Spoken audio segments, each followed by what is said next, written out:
In 1919, Santa Clara County, California, contained 7,652,000 prune trees. Not 7 million, 7,652,000. Someone counted. Someone walked that valley, clipboard in hand, and tallied every last tree, because the prune crop was serious business. 1/3 of the world's prune supply grew right there in a 30-mile stretch of flatland between the mountains and the bay. 100,000 acres of fruit trees blanketed the valley floor. Every spring they bloomed all at once, apricots white, cherries pink, prunes a faint lavender. And for a few weeks the entire basin looked like it had been buried in snow. People called it the Valley of Heart's Delight, and they meant it literally. You could stand on the hills above San Jose and see nothing but blossoms from one edge of the horizon to the other. Today, that same land has a median home price north of $2 million, and almost none of it grows anything at all. The orchards are gone, the canneries are gone, the fruit stands along Highway 101 are gone. The Blossom Festival, which had drawn 20,000 visitors a year to celebrate the spring flowering, is gone. In their place sits the richest concentration of technology companies on Earth: Apple, Google, Meta, Intel, NVIDIA. Corporations whose combined market value exceeds the gross domestic product of most nations. An acre of Santa Clara County farmland in 1940 might have sold for a few $100s. That same acre today, if you could find one that hadn't been paved, would fetch millions, not for what it could grow, but for what could be built on top of it. The canneries ran day and night during the season. That's what everyone called the harvest months, May through September, simply the season. And at peak operation, the San Jose fruit packing plant, which opened in 1873, was the largest cannery in the world.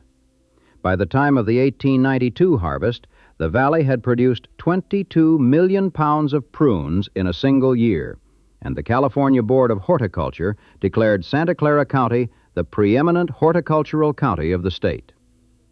In 1939, San Jose was a city of 57,000 people, and it was the largest canning and dried fruit packing center on Earth. 18 canneries, 13 dried fruit packing houses, 12 fresh fruit and vegetable shipping firms, all operating within a few miles of one another, all employing thousands of seasonal workers. The canneries were the valley's biggest employers. During the season, virtually everyone who lived in the valley was involved in growing, picking, packing, canning, or selling fruit. It was an entire economy built on what came out of the ground. One resident remembered growing up in the valley during the 40s and 50s as a kind of paradise, picking prunes in the family orchard starting at the age of 6, knowing every neighbor by the rhythm of their harvest, bathing the children on Saturday night, and gathering for Sunday dinner after church. The whole cycle of life punctuated by fruit coming in and being sold, and money being put aside for the future. The number of fruit trees in the county had doubled in a single decade between 1880 and 1890, reaching 4.5 million. By 1915, the tally stood at nearly 8 million. 300 acres of prunes in 1870 had become 90,000 acres by 1900. The growth was exponential, and it felt permanent. How does the most productive agricultural valley in the world become the most expensive technology corridor in the world within a single human lifetime? The answer turns out to have nothing to do with inevitability. It hinges on a case of tuberculosis, a Nobel laureate's bad temper, a coin toss in a rented garage, and a stack of $10 bills signed on a tablecloth at the Clift Hotel in San Francisco. And it starts with one man who got too sick to leave. Frederick Terman was supposed to go back to MIT. He'd grown up on the Stanford campus. His father, Louis Terman, was the psychologist who popularized the IQ test. And after earning his doctorate at MIT in electrical engineering, he had a faculty position waiting for him in Cambridge. But in the summer of 1924, while visiting home in Palo Alto, he came down with tuberculosis. 2 doctors called his case hopeless. He spent a year flat on his back with sandbags on his chest, and by the time he recovered, the MIT job was gone, and Stanford was all he had. He joined the engineering faculty and spent the next 2 decades turning that accident of illness into the most consequential academic career in the history of American industry. Terman's obsession was simple and radical. He believed the American West was an intellectual colony of the East Coast, shipping its brightest graduates to New York and Boston the way it once shipped cattle and grain. He wanted Stanford to be the engine that kept talent local.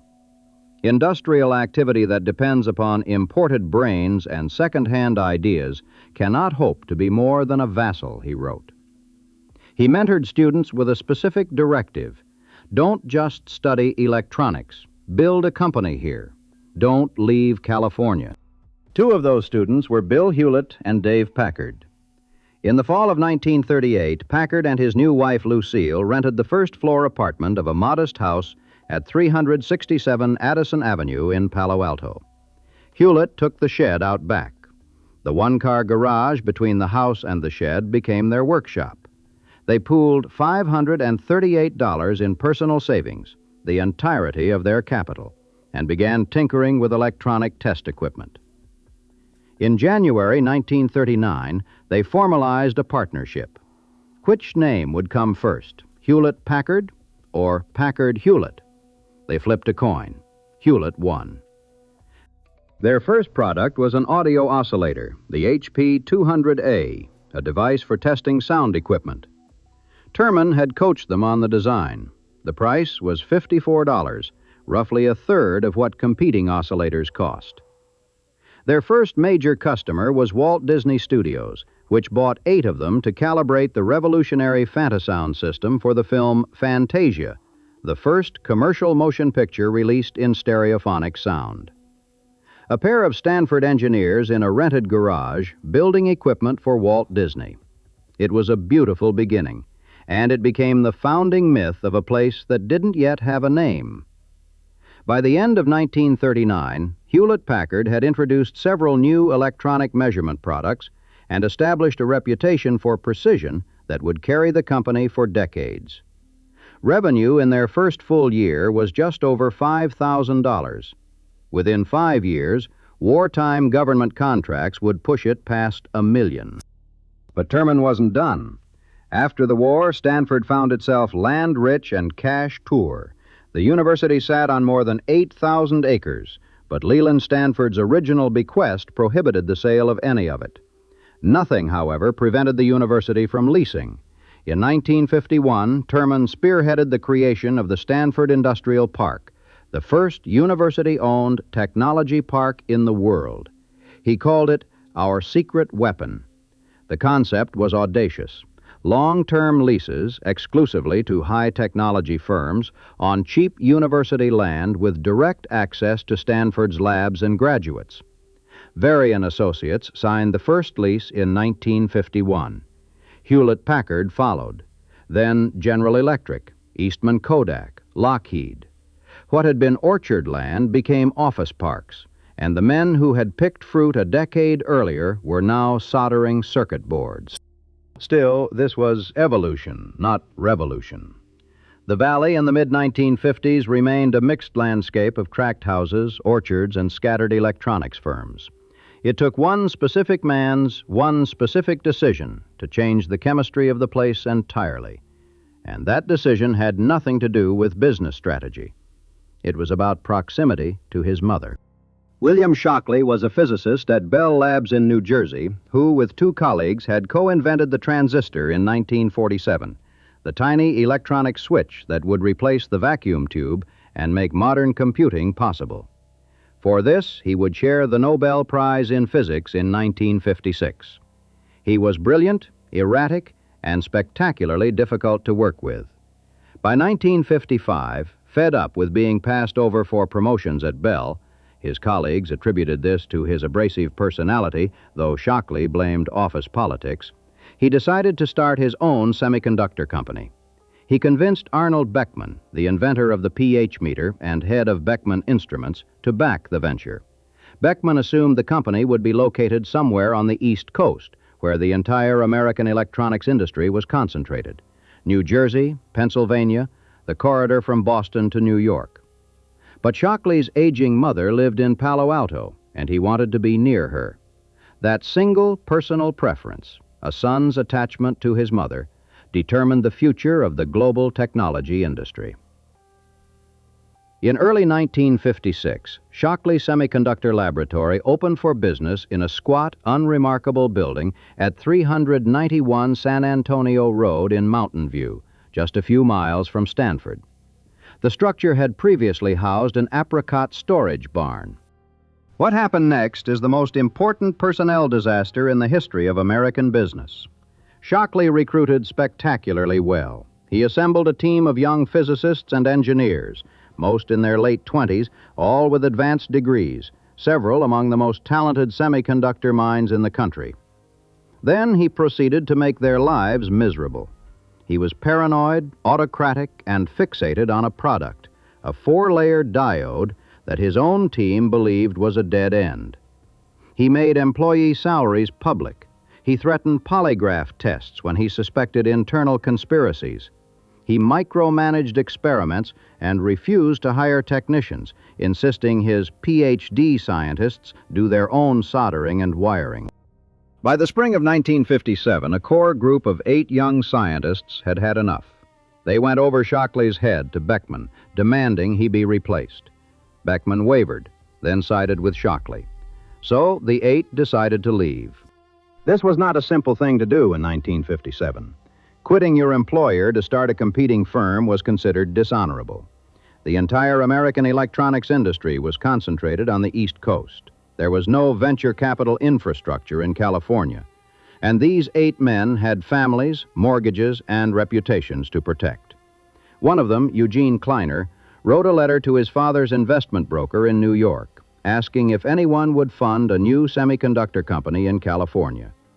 The broker, a young associate named Arthur Rock at the firm Hayden Stone and Company, flew out to meet them. Rock and his colleague Bud Coyle were intrigued but uncertain. Finding investors proved brutal. 35 firms turned them down. Then Rock made a connection. Sherman Fairchild, a wealthy inventor and businessman who owned Fairchild Camera and Instrument on the East Coast. Fairchild offered a loan of $1,380,000. The deal was struck in the most improbable way. In the early fall of 1957, the 8 men crowded into Sheldon Roberts's family station wagon and drove shoulder to shoulder from Mountain View to the Clift Hotel in San Francisco. There, around a table with Rock and Coyle, they sealed their commitment. Coyle, with a flair for ceremony, pulled out 10 fresh $1 bills and laid them on the table. Each of the 10 men, the 8 scientists and the 2 bankers, signed every bill, 10 signatures on each. These dollar bills were their contracts with one another. On September 18, 1957, all 8 resigned from Shockley's lab. They set up shop at 844 South Charleston Road in Mountain View, 12 blocks from Shockley's facility. Their starting salaries ranged from $13,800 to $15,600 a year. Good money for young scientists in 1957, but nothing compared to what was coming. William Shockley was furious. He called them the traitorous 8. He told anyone who would listen that they would fail. He never spoke to Robert Noyce, their informal leader, again. Shockley's own company never recovered from the defection. His 4-layer diode eventually reached production, but was commercially irrelevant. Beckman sold the lab in 1960. After a serious car accident in 1961, Shockley left industry altogether and returned to teaching at Stanford, where he spent his remaining years pursuing discredited theories about race and intelligence. A bizarre, ugly coda to a career that had once stood at the very center of American science. The traitorous 8 did not fail. Fairchild Semiconductor, as the new company was called, began producing silicon transistors within a year. By the summer of 1958, they were in mass production. When Fairchild Camera and Instrument exercised its option to buy the subsidiary outright in 1959, each of the 8 founders received $300,000 in stock, roughly $3.25 million in today's money. The company grew from 12 employees to 12,000. Annual sales hit $130 million. In 1960, Robert Noyce invented the planar integrated circuit, the microchip, which made every competing transistor process obsolete and became the foundation of the entire modern electronics industry. But here's the part that matters most for understanding what Silicon Valley actually is. The Traitorous Eight didn't just build one great company. They established a principle that leaving was not betrayal. It was how things worked. You learned everything you could at one firm, then you walked out and started your own. The knowledge spread, the talent scattered, and from each departure, new companies sprouted like fruit trees from scattered seeds. Noyce's integrated circuit was the key that unlocked everything. Before it, electronic devices required individual transistors wired together by hand, a process that was expensive, fragile, and slow. The planar integrated circuit put multiple transistors on a single chip of silicon, connected by a thin film rather than wires. It was elegant, scalable, and cheap.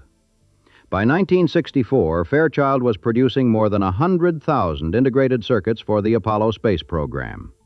In 1965, the company slashed the price of a microchip to $1, less than it cost to produce, gambling correctly that lower prices would drive demand so high that profits would follow. Fairchild stock became the fastest growing on the New York Stock Exchange. But the culture of departure that built Fairchild was already pulling it apart from the inside.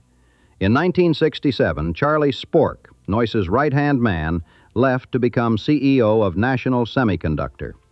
The following year, Noyce and Moore themselves walked out to found Intel, the company that would go on to develop the microprocessor, the brain of the personal computer.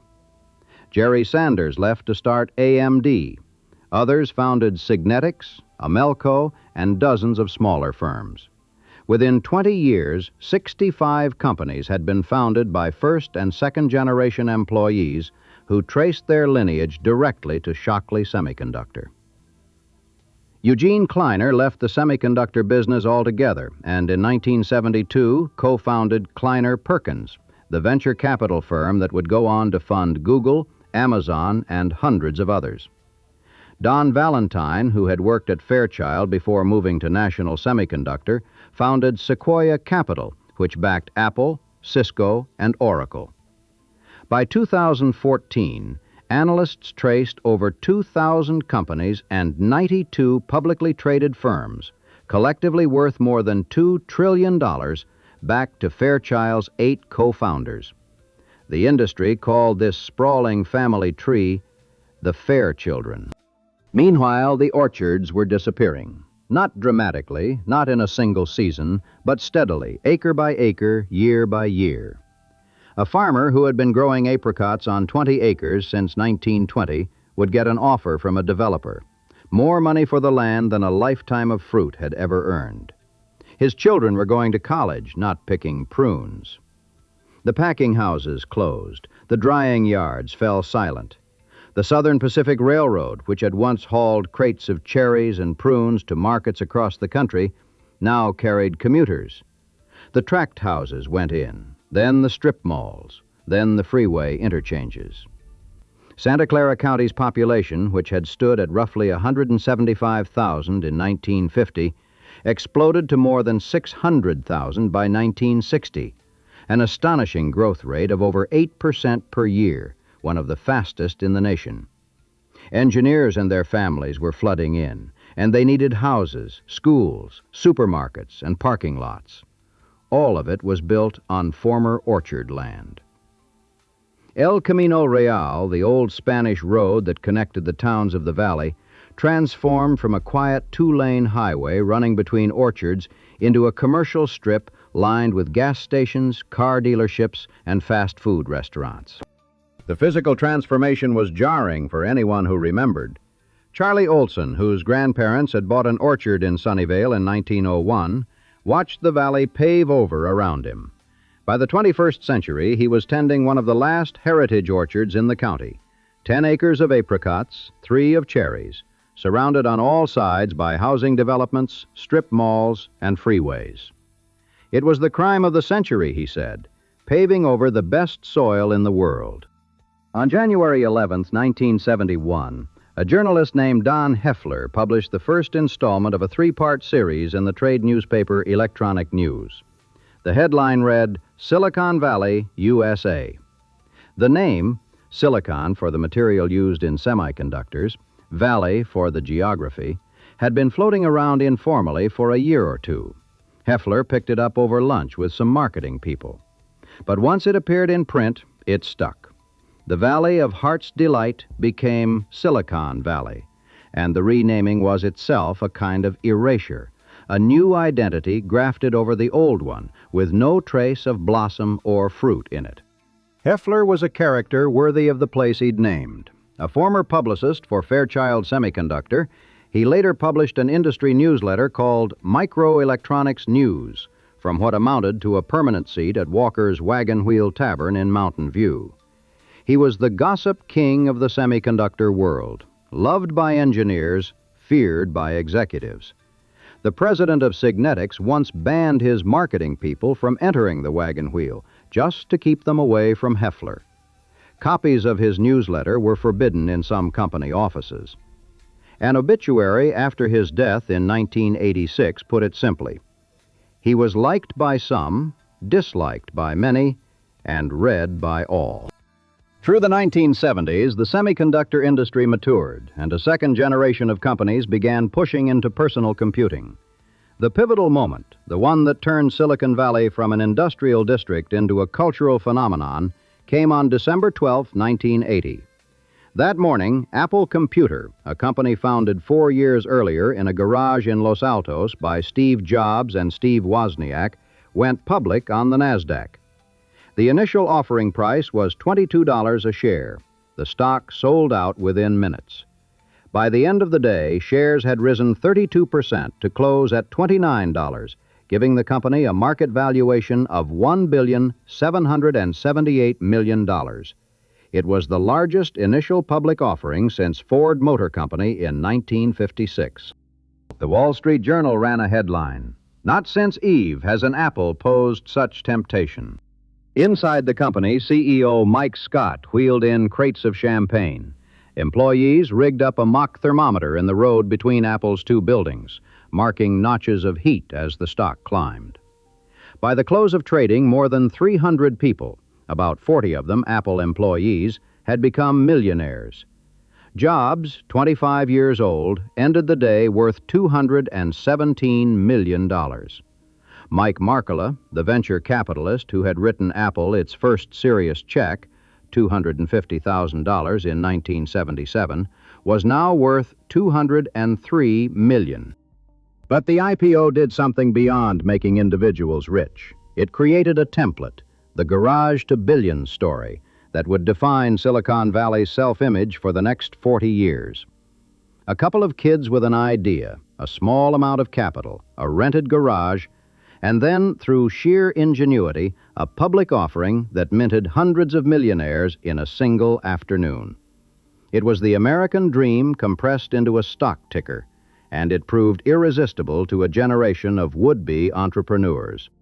The 1980s brought consolidation and the first wave of defense industry contraction. Lockheed, which had been the Valley's largest private employer, shed thousands of jobs as Cold War defense spending declined. But the semiconductor industry continued to churn out new companies, and the personal computer revolution, driven by Apple, IBM, and the clones, kept the Valley's growth engine running. Sand Hill Road in Menlo Park, a quiet two-lane street in the hills above Stanford, became the Wall Street of venture capital. Kleiner Perkins set up there, then Sequoia Capital, then dozens of others. By the late 1980s, more venture capital was concentrated on that one road than in any other location in the world. The deals made in those low-slung office buildings would determine which technologies lived and which died. Then came the Internet, and the real madness began. In the mid-1990s, the commercialization of the World Wide Web ignited a speculative frenzy unlike anything American markets had seen since the 1920s. The spark was Netscape's initial public offering on August 9, 1995. a web browser company with almost no revenue that opened at $28 a share and closed its first day at $58, giving it a market value of nearly $3 billion. If a browser could be worth $3 billion, the reasoning went, then anything with a website and a .com suffix could be worth anything at all. Venture capital, which had once funded companies that made physical products, transistors, integrated circuits, disk drives, began pouring into companies whose primary assets were a domain name, a business plan, and a pitch deck. Between 1995 and its peak on March 10, 2000, the NASDAQ Composite Index rose 600%. The money flooding into Silicon Valley during those years was almost beyond comprehension. In 1999, 17 .com companies bought advertising slots during the Super Bowl, paying millions for 30 seconds of airtime. Pets.com, an online retailer of pet supplies, spent its way to a market capitalization of more than $300 million, despite having no realistic path to profitability. Shipping 50-pound bags of dog food at a loss turns out to be a poor business model. Priceline.com went public at $16 a share and closed its first day at $69, giving it a valuation of $9.8 billion, even though it was losing $30 on every airline ticket it sold. Webvan, an internet grocery delivery service, burned through $800 million building automated warehouses before shutting down entirely. The median home price in Santa Clara County, which had been around $400,000 in 1999, spiked to $540,000 in 2000, a 36% jump in a single year, driven almost entirely by newly minted paper millionaires bidding against each other for houses. And then on that March day in 2000, with the NASDAQ at 5,048, it stopped. The index didn't crash all at once. It bled out over 2.5 years, falling 78% by October 2002. $5 trillion in market value evaporated. Pets.com went bankrupt 9 months after its IPO. Webvan folded. eToys, which had once been valued at $8 billion, filed for bankruptcy. Across the valley, the layoffs came in waves. Between 2001 and early 2004, Silicon Valley lost an estimated 200,000 jobs. Office parks that had been fighting over tenants a year earlier sat empty. The valet parking attendants and personal chefs and dog walkers who had served the boom found themselves unemployed alongside the engineers. The human wreckage was considerable. A generation of workers who had staked their careers, their stock options, their mortgages on the certainty that the Internet would make them rich woke up one morning to find themselves broke and redundant. 25-year-old vice presidents who had been making $200,000 a year were suddenly unemployable. The restaurants that had served $300 dinners to engineers celebrating their vesting schedules went dark. In the month before the NASDAQ peaked, corporate insiders at .com companies had sold 23 times as many shares as they bought. The smart money was heading for the exits, while everyone else was still rushing in. Between September 1999 and July 2000, insiders at .com companies cashed out $43 billion worth of stock, twice the rate of the previous 2 years combined. But the crash also cleared the underbrush. The infrastructure the boom had built, the fiber optic cables, the server farms, the broadband networks, remained in the ground, ready for whoever came next. And the survivors of the crash, companies like Google, Amazon, and eBay, emerged from the wreckage leaner, harder, and far more dominant than they could have become in a crowded market. The story of Silicon Valley after 2004 is the story of a second boom, slower to build, but far larger in scale, and far stranger in its consequences. Google went public in August 2004 at $85 a share, using an unusual Dutch auction process that raised nearly $2 billion. Facebook arrived from Harvard and set up shop in Palo Alto in 2004. Eventually moving to a sprawling campus in Menlo Park that sat, with a kind of poetic inevitability, on the site of a former salt evaporation pond. Apple, which had come within 90 days of bankruptcy in 1997, saved at the last moment by a $150 million investment from Microsoft, launched the iPhone in 2007 and within a decade became the most valuable company in the world. The iPhone alone generated more revenue than most countries' entire economies. The second boom was different from the first. The dot-com era had been fueled by speculation, companies with no revenue and no profits floating on optimism and cheap capital. The post-2004 era was driven by companies that actually made money, enormous amounts of it, through advertising, hardware sales, cloud computing, and the relentless monetization of human attention. By the 2000s, the 5 largest technology companies, Apple, Google, Facebook, Amazon, and Microsoft, had a combined market capitalization that exceeded the GDP of every country on Earth except the United States and China. The wealth that concentrated in the valley during this period was unlike anything in American history. The San Jose metropolitan area achieved the 3rd highest GDP per capita in the world, behind only Zurich and Oslo. The average software engineer's salary rose above $200,000. Stock options and equity grants turned thousands of mid-level employees into multimillionaires. By 2021, the Valley had the highest percentage of homes valued at $1 million or more of any metropolitan area in the United States. And here's where the story turns back on itself. Remember that house at 367 Addison Avenue, the one where Hewlett and Packard rented a 3-room apartment and a garage for $538? In 2000, Hewlett Packard bought the property. The price was $1.7 million for a modest wood frame house built in 1905 on a quiet residential street. The garage, where 2 young engineers once soldered audio oscillators by hand, had become, in monetary terms, more valuable than everything those oscillators ever earned. The same alchemy that turned orchards into chip fabrication plants was now turning chip fabrication plants into real estate assets. Land in Silicon Valley had become so expensive that manufacturing was impossible.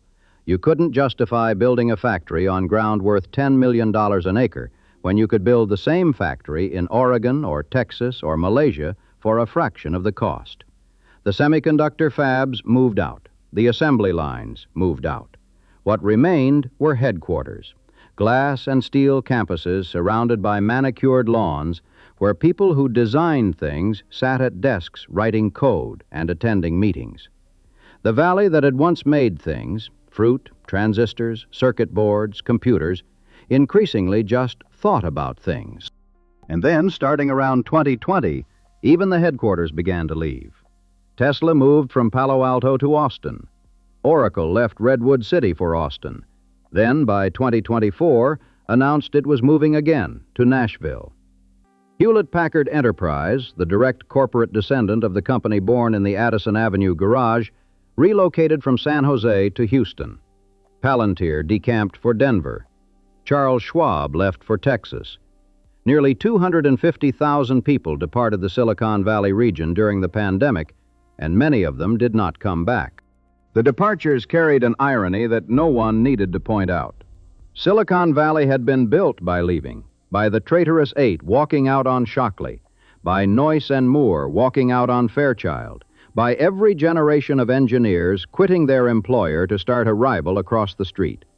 Departure was the Valley's founding principle, its competitive advantage, its operating ethic.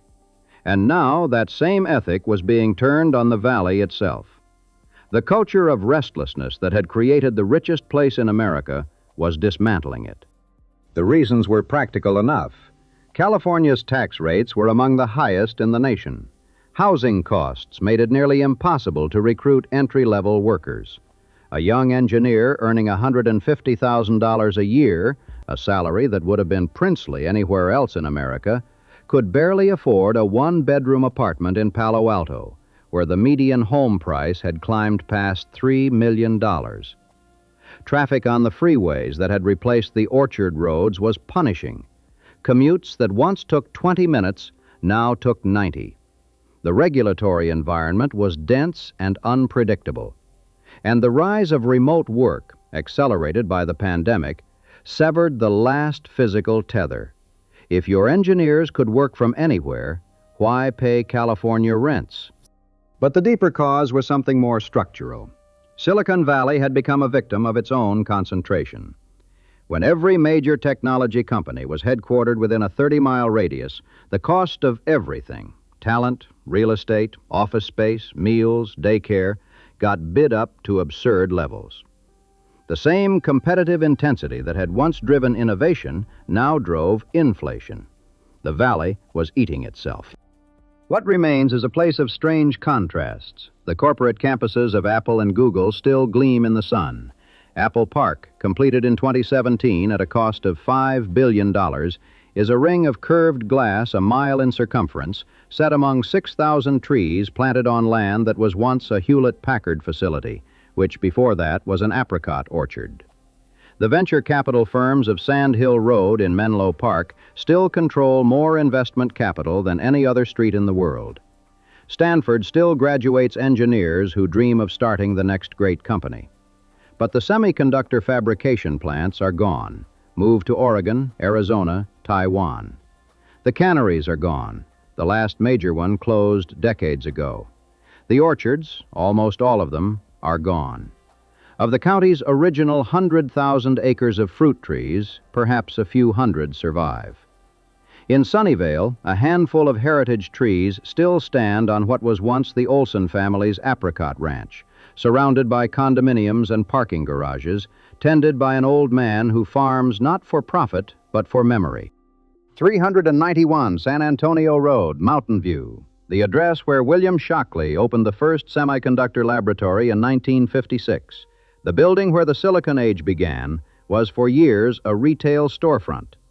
By 2015, plans were underway to demolish it and build a new development.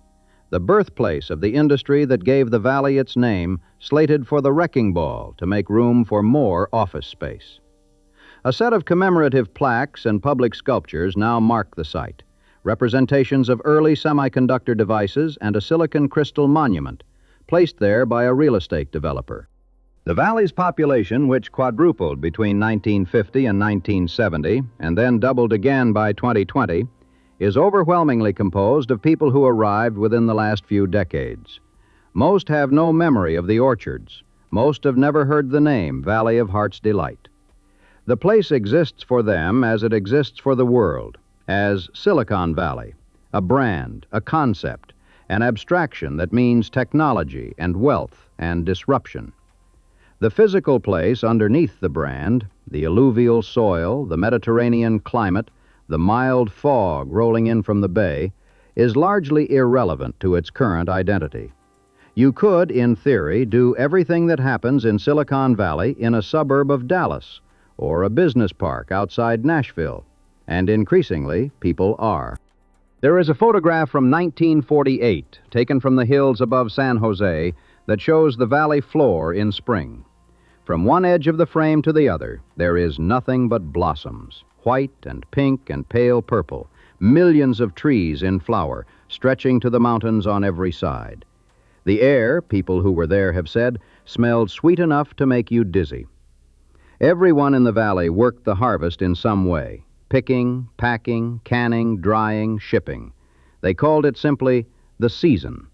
From May to September, the whole community bent to the rhythm of the fruit. There is no photograph like that anymore. There is no season.